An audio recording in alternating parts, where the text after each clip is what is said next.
so give me some leeway. When I was asked to do this, and I was trying to think of a title for it, so many of the titles I've seen are healthy holidays, healthy holiday eating, and I got to thinking, you know, a lot of the foods we have at the holidays aren't healthy, but I think we can still be healthy during the holidays. So most traditional foods, the stuffings, all the baked goods, they're part of the holidays. And as long as we don't overdo them, they can fit into a healthy meal plan. And I'll be going more about that. So we need to change our focus to staying healthy during the holidays instead of healthy holiday eating. That way, balancing exercise with what extra foods we intake can help keep our weight stable. And having a positive attitude. Some people think that if I went to one party and just blew it, ate whatever was there, I can't go back.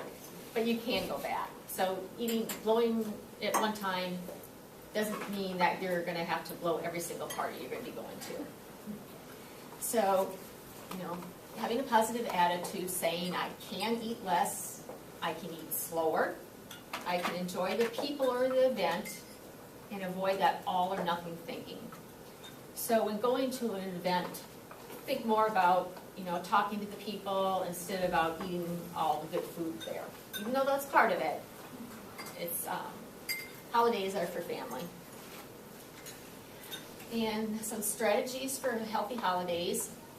Eat a little bit before you go to a gathering, especially if you get a little protein food in that's going to keep you from getting hungry. So if you have a cheese stick or a little handful of nuts, or if you want to do fruit, yogurt would have some protein. Get a little something in you so you're not starving by the time you get there. If you know, if you ask the hostess if you can bring something along that would be a little healthier, something a little lower fat, lower sugar, then you know you'd have at least one healthy option there. And don't rush to the food. Try to mingle with the people first, and slowly make your way over to the food. And think of small portions. And if they have different sizes of plates, trying to choose a small plate and a large plate. And be choosy with the foods there. If it's something you can get any time of the year, like cheese and crackers or a dinner roll, maybe not focus so much on them, but focus on foods that you're only going to find around Thanksgiving or around Christmas. And if you're going to be eating more holiday foods, then we need to step up that physical activity. So using the stairs more, parking farther away in parking lots, and shopping, just every little bit counts. And when we think of food, we have to actually think about eating it, because otherwise it can be put in our mouths and we're going to forget it 5 minutes later. So you need to put the exact food you want on the plate, thinking about what you truly want, and then sit down with the food. People who stand around eating, they tend to eat more than people who are sitting down at a table. And savor the food, trying to take little bites of the food to make it last longer. And then a lot of times, it's your appetite that wants more, or you're seeing that food and you all of a sudden, yes, gotta have it, but that doesn't mean it's true hunger. So when your appetite starts kicking in, you know, then, you know, just having the real small portions of food that you absolutely think you need and won't get any other time of the year. And when it comes to putting food on a plate, there's a way to go about it to make it so you're really eating only the foods that you want and in a sensible portion size. First, choose, if they have different plates, try to choose a smaller plate. Leave space between the foods so the foods aren't all tumbled up on each other. And eat what you truly desire. Try to avoid seconds. And practice saying, no, thank you. At holiday meals, someone may pressure you to have another serving of this or that, or dessert when you're pretty full. And just try politely to say, no, thank you. And here's a thing I came up with about if you're just kind of nibbling on foods, not paying much attention. 12-ounce regular pop has 150 calories. A small handful of nuts is 165 calories.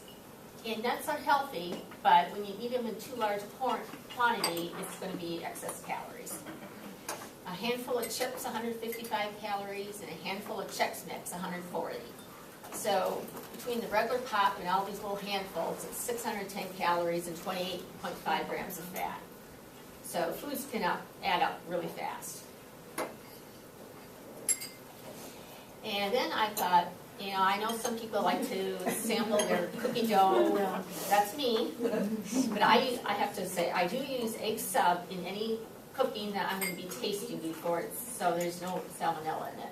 So if you do taste your cookie dough or cake batter, be sure to use egg substitute in it or don't taste it. So a spoonful of chocolate chip cookies has 65 calories. A spoonful of regular cookie dough has 75. So if you're taking a few scoops of cookie dough, that's going to add up quick. A spoonful of peanut butter, 90 calories. Spoonful of M&M's, 75. Spoonful of cake batter, 43. And then I thought I'd put the calorie in one M&M. It's 3 calories.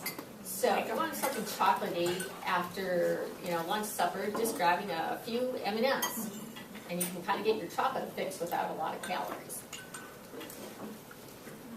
Then there's a green sheet that I have on recipe modification. And this is a way to cut back on the fat and sugar in recipes during the holidays or any time of year. So depending on, instead of a heavy cream, use non-fat half and half, or use skim milk with some vegetable oil. Lori, will that change the consistency of my food, though? I haven't worked with heavy cream. I have worked with, my mouth is dry. Yeah, and I'll be going through specific foods and what I found in baking that just does not work in.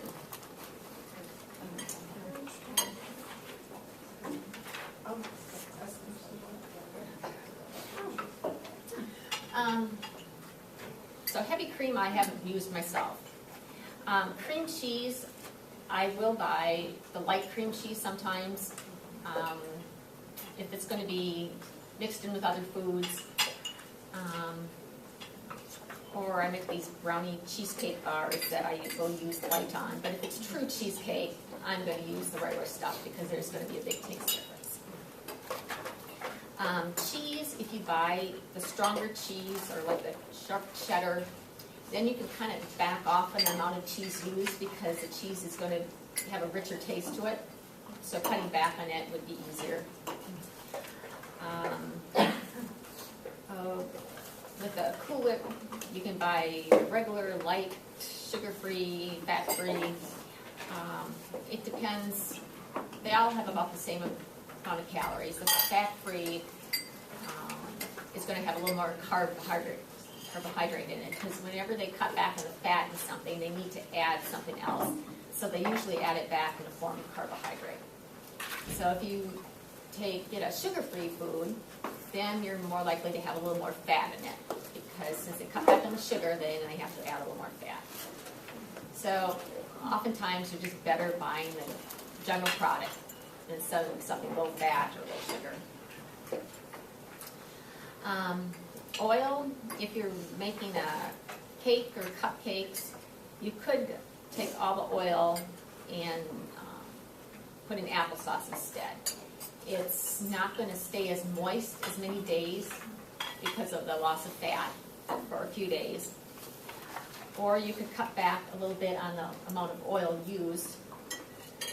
And then when it comes to mayo, don't recommend the fat-free version. It's high in carbs and it doesn't have any taste.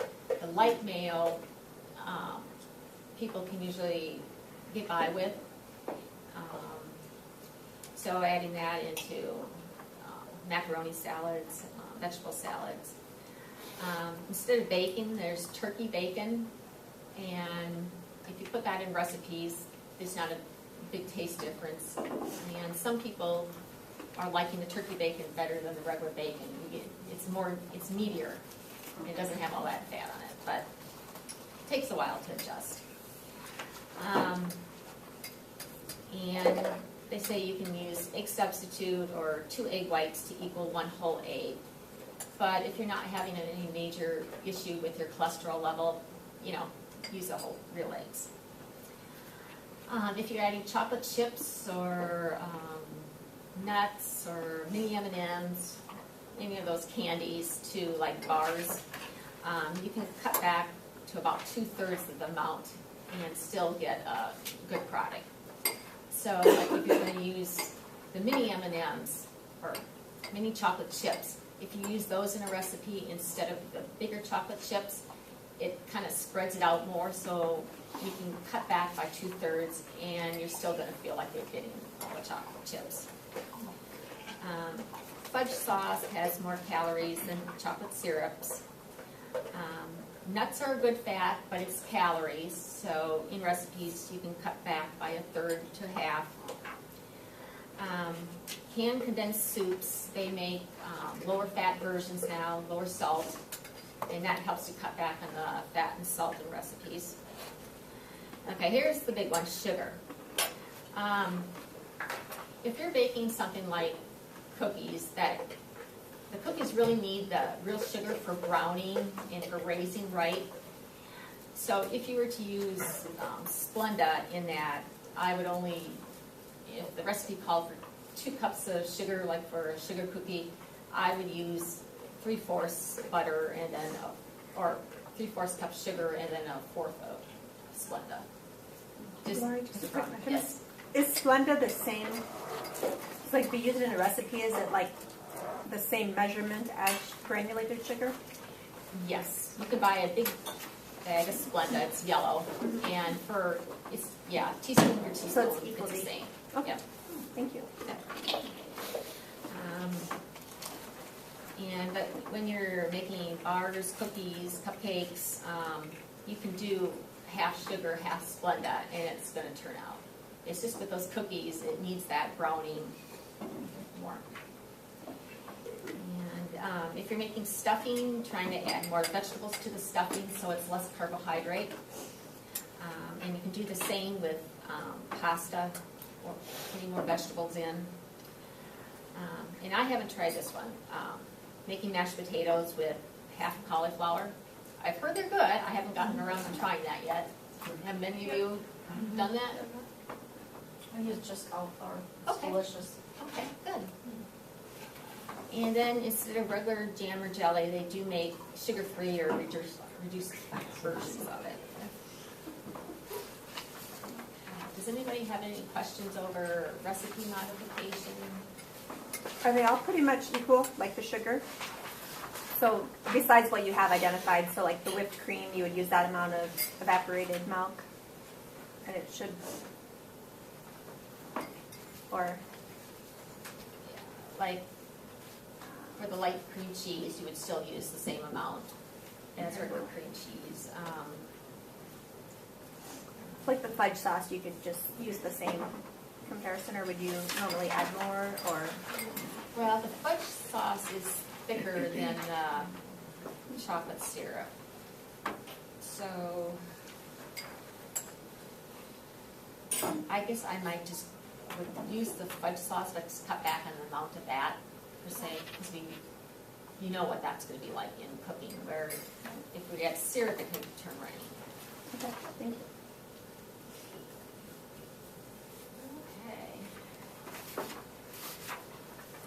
And the last one is any questions in general?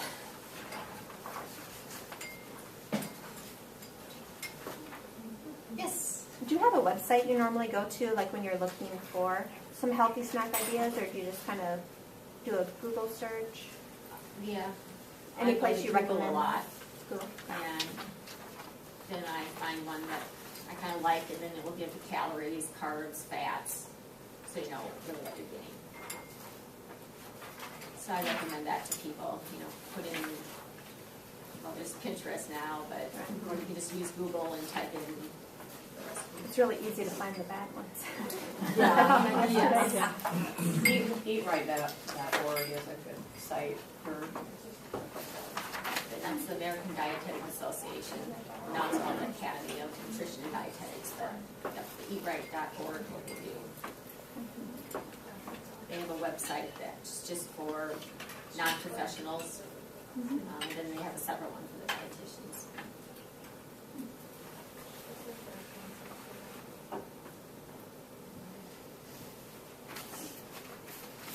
Any other questions for Lori?